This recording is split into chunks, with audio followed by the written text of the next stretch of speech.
नमस्कार, आप देख रहे हैं न्यूज टीवी इंडिया का डिजिटल प्लेटफॉर्म और मैं हूं आपके साथ रितिका आवाना। क्या आप जानते हैं कि जो इस ई रिक्शा में बैठकर आप 10 रुपए में चौराहों तक पहुंचते हैं, वो किसी भी मोड़ पर मौत का रिक्शा बन सकता है।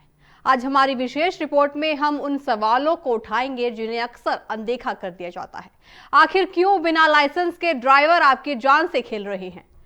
क्यों प्रशासन ने इन बिना लगाम के घोड़ों को सड़क पर खुला छोड़ दिया है? देखिए, ई रिक्शा सुविधा या सबसे बड़ा सिरदर्द। ये तस्वीर किसी एक शहर की नहीं बल्कि पूरे भारत की है। साल 2012 से 2013 के आसपास जब ई रिक्शा आए तो ऐसा एक बेहतरीन विकल्प माना गया, लेकिन आज ये विकल्प एक विकराल समस्या बन चुका है। सबसे पहली समस्या ओवरलोडिंग। नियम के मुताबिक 4 सवारी ही बिठाकर ई रिक्शा ड्राइवर चल सकता है, लेकिन जमीनी हकीकत में ड्राइवर 6 से 7 सवारियां बिठाकर चलता है।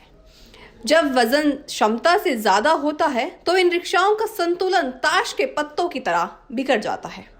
सर, पहले ई रिक्शा एक किफायती और इको फ्रेंडली परिवहन का माध्यम माना जाता था, लेकिन आज बिना निगरानी के चलते ये ज्यादातर दिल्ली और देश की सड़कों पर अराजकता फैलाते हुए नजर आते हैं। सर, जहां ऑटोज और टैक्सीज के लेकर बहुत सख्त नियम है, वहीं ई रिक्शा धड़ल्ले से बिना किसी नियंत्रण के, बिना किसी जवाबदेही के चले जा रहे हैं। सर, दिल्ली के किसी भी मेट्रो स्टेशन के बाहर देख लीजिए, दिल्ली के किसी भी मार्केट के बाहर देख लीजिए, सैकड़ों की संख्या में ई रिक्शा सड़कों के ऊपर खड़े होकर जाम लगाते हुए दिखेंगे।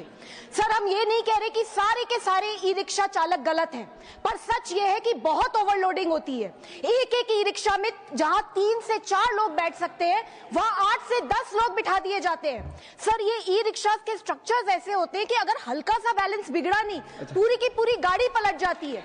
सर, ये भी देखने को आता है कि बहुत सारे ई रिक्शा ड्राइवर्स, उनके पास ना तो कोई लाइसेंस है, ना ही किसी प्रकार का कोई ट्रेनिंग, रॉन्ग साइड पे चलाते हैं, ओवर स्पीडिंग करते हैं, रेड लाइट तोड़ते हैं, ये सब आम होता जा रहा है। हालिया आंकड़ों के माने तो ई रिक्शा से होने वाले हादसों में पिछले 2 सालों में 30% की बढ़ोतरी हुई है।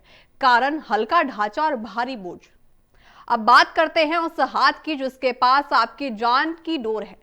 सड़कों पर दौड़ रहे 60% ई रिक्शा चालकों के पास लाइसेंस है ही नहीं, जिनमें से कई ऐसे हैं जिन्होंने कभी ट्रैफिक नियमों की किताब तक को नहीं देखा।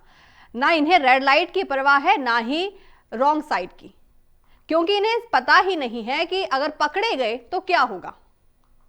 मेट्रो स्टेशन के बाहर ई रिक्शा का अंबार, जिससे रास्ता पूरी तरह ब्लॉक हो जाता है। मेट्रो स्टेशन हो या मुख्य बाजार, ई रिक्शा ने हर जगह को अपना अड्डा बना लिया है। इनकी अवैध पार्किंग के कारण एम्बुलेंस तक को रास्ता नहीं मिलता।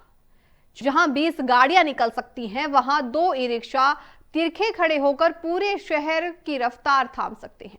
मुद्दा यह भी है कि इनमें से ज्यादातर ई रिक्शा अनरजिस्टर्ड है, यानी अगर हादसा करके ड्राइवर भाग जाए तो आप उसे ढूंढ भी नहीं सकते। ऐसा नहीं है कि समाधान नहीं है, लेकिन जरूरत है इच्छा शक्ति की।